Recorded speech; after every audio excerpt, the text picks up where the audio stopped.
नमस्कार, स्वागत आहे तुमचं सिम्पली मराठीमध्ये, जिथे मी तुमच्यासाठी घेऊन येते घर आणि किचन रिलेटेड खूपच उपयुक्त अशा काही टिप्स अँड हॅक्स जी आपली रोजची अवघड कामे सोपी करण्यात मदत करतात। चला तर आजच्या या नवीन व्हिडिओला सुरुवात करूया।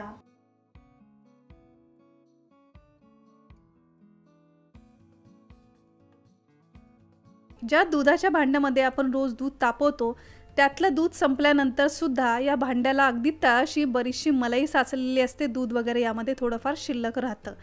तर हे भांडं जर असंच धुवायला टाकलं तर ही मलाई सुद्धा वाया तर जातेच, परंतु असं हे भांडं घासायला सुद्धा आपल्याला बराच वेळ लागतो, बरीच मेहनत घ्यावी लागते।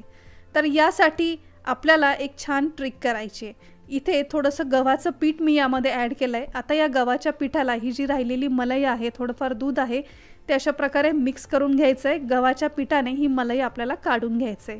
वाटल्यास यातच तुम्ही तुमचं रोजचं कणिकही मळून घेऊ शकता, त्यामुळे तुमची जी रोजची पोळी आहे ती सुद्धा अगदी सॉफ्ट बनेल आणि कणिकने ही जी मलाई आहे ती साफ केल्यानंतर आपलं भांडं सुद्धा स्वच्छ होईल, जे नंतर साफ करायला आपल्याला कमी मेहनत लागेल।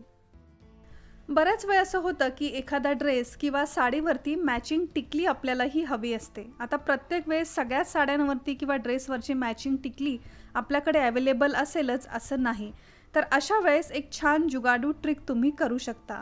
आता ज्या काही रंगाची टिकली तुमच्याकडे आहे ती आपल्याला घ्यायची आणि त्या रंगाची किंवा त्या साडीवरची मॅचिंग नेलपेंट जर आपल्याकडे असेल तर ती नेलपेंट आपल्याला घ्यायची। बऱ्यापैकी मिळती जुळती जरी नेलपेंट असेल तर ती आपल्याला घ्यायची आणि ती नेलपेंट आपल्याला या टिकलीवरती लावून घ्यायची आहे। तर सगळ्यात आधी कपाळावरती ही टिकली आपल्याला चिटकून घ्यायची आणि त्यावरती त्या साडी किंवा ड्रेसवरची मॅचिंग नेलपेंट जर तुमच्याकडे असेल तर ती नेलपेंट आता या टिकलीवरती आपल्याला लावून घ्यायची।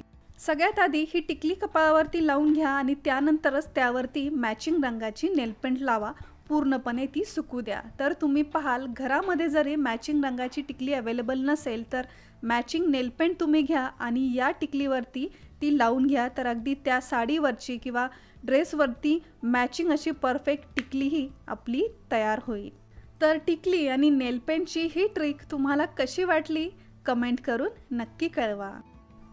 बऱ्याच वेळ काय होतं ना की आपण कपडे धुवायला टाकतो आणि कपडे धुण्याआधी या कपड्यांमध्ये किंवा कपड्यांच्या खिशांमध्ये असलेले पैसे काढायला विसरतो आणि कपडे धुतल्यानंतर आपल्या लक्षात आलं की अरे या कपड्यांमध्ये असलेले हे पैसे सुद्धा धुवून निघाले आहेत, म्हणजे यातले हे पैसे सुद्धा पूर्ण भिजलेले आहेत। आता हे सुकवण्यासाठी आपल्याकडे बऱ्याचशा आयडियाही आहेत, जसं की आपण हे उन्हात वाळवू शकतो किंवा फॅन खाली वाळवतो किंवा गरम इस्त्री यावरती फिरवतो आणि त्यानंतर हे पैसे आपण सुकवतो। परंतु त्यामध्ये काय होतं ना की उन्हात सुकवले तर हे उडून जायची भीती असते किंवा इस्त्री चालू करून आता हे पैसे सुकवायचे म्हणजे त्यासाठी तेवढी वीजही खर्च करावी लागते। तर या ट्रिक्स तर आहेतच, परंतु वीजही खर्च न करता जर आपल्याला पैसे हे सुकवायचे असतील तर त्याची एक छान ट्रिक मी तुमच्यासोबत शेअर करणार आहे।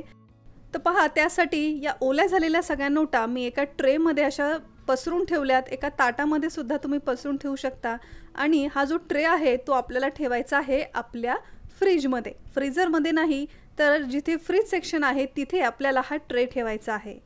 कमीत कमी अर्धा तास हे पैसे आपल्याला असंच ठेवायचे आहेत।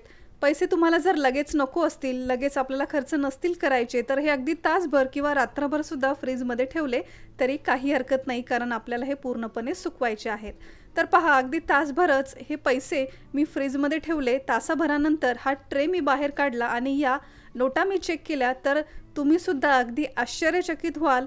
फ्रीजमध्ये या ठेवलेल्या ओल्या नोटा अगदी छान सुकल्या होत्या, पुन्हा त्या कडक झाल्या होत्या। तर असे हे सगळे ओले झालेले पैसे छान सुकलेलेही आहेत आणि यासाठी आपल्याला एक्स्ट्रा कुठेही वीज खर्च करावी लागली नाही। दिवसभर आपला सुरू असलेला जो फ्रीज आहे त्यामध्येच या भिजलेल्या नोटा आपण ठेवल्या आणि अगदी तासाभरातच या नोटा छान सुकलेल्या आहेत। तर उन्हात वाळवणे किंवा फॅन खाली सुकवणे किंवा इस्त्रीने गरम करून या नोटा सुकवणे अशा ट्रिक तर आपण वापरलेल्याच आहेत, परंतु फ्रीजमध्ये ओले पैसे सुकवण्याची ही ट्रिक तुम्हाला कशी वाटली कमेंट करून नक्की कळवा। थंडीच्या या दिवसांमध्ये खूप छान असे गोड गाजर बाजारात मिळत आहेत आणि त्यामुळे मोठ्या प्रमाणात आपल्या किचनमध्ये गाजरांचा वापरही होतोय। गाजर हलवा बनवायचा असो किंवा एखाद्या रेसिपीसाठी किंवा सॅलडमध्ये सुद्धा आपण गाजरांचा मोठ्या प्रमाणात वापर करतो। परंतु आपल्या सगळ्यांनाच माहिती आहे, गाजर खाण्याआधी त्यावरती असलेल्या माती किंवा गाजरांवरती असलेला हा मुळांचा भाग स्वच्छ करून त्यानंतरच आपण ते खाण्यासाठी वापरतो. आता गाजराची ही वरची साल काढण्यासाठी जास्त करून आपण काय करतो, घरामध्ये असलेले हे जे पीलर आहे ते घेतो आणि हे गाजर अशा प्रकारे पील करतो. या पीलरच्या मदतीने ज्यावेळेस आपण गाजर पील करतो त्यावेळेस तुम्ही पाहिलं असेल, मोठ्या प्रमाणात पीलरच्या मदतीमुळे गाजर हे जास्त तर वायाच जातं. त्यामुळे पीलरचा वापर न करता एकतर स्वच्छ पाण्याने छान धुवून यावरची माती वगैरे सेपरेट करून हे गाजर तुम्ही रेसिपीसाठी किंवा खाण्यासाठी वापरू शकता. किंवा असं शक्य नसेल तर सरळ कुठल्याही पीलरचा किंवा चाकूचा वापर न करता आपल्या घरामध्ये जी चहाची स्टीलची गाळणी असते ती तुम्ही इथे वापरू शकता. चहाच्या गाळणीचा हा जो लांब भाग आहे त्याच्या मदतीने हे गाजर तुम्ही असं थोडंसं पील करू शकता.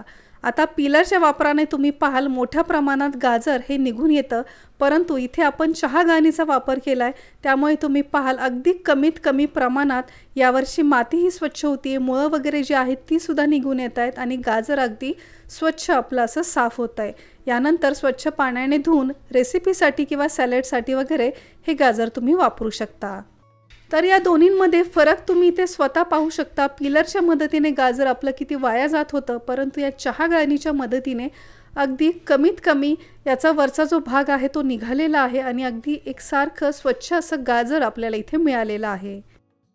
अशीच एक आणखीन खूपच जबरदस्त ट्रिक हे गाजर पील करण्यासाठी. आणि इथे आपल्याला लागणार आहे silver foil paper. Silver foil पेपरचा थोडासा तुकडा मी घेतला आहे, तो असा छान गोळा करायचा आहे आणि याच सिल्वर फॉईल पेपरच्या मदतीने हे गाजर आपल्याला असं स्वच्छ करून घ्यायचं आहे.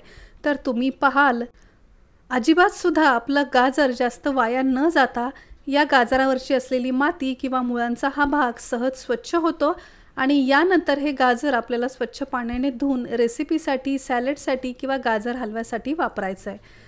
तर गाजर स्वच्छ करण्यासाठी चहा गाळणीचा किंवा सिल्वर फॉईल पेपरचा वापर तुम्ही नक्की करून पहा, ज्यामुळे तुमचं गाजरही सहज स्वच्छ होईल, गाजर जास्त वायासुद्धा जाणार नाही.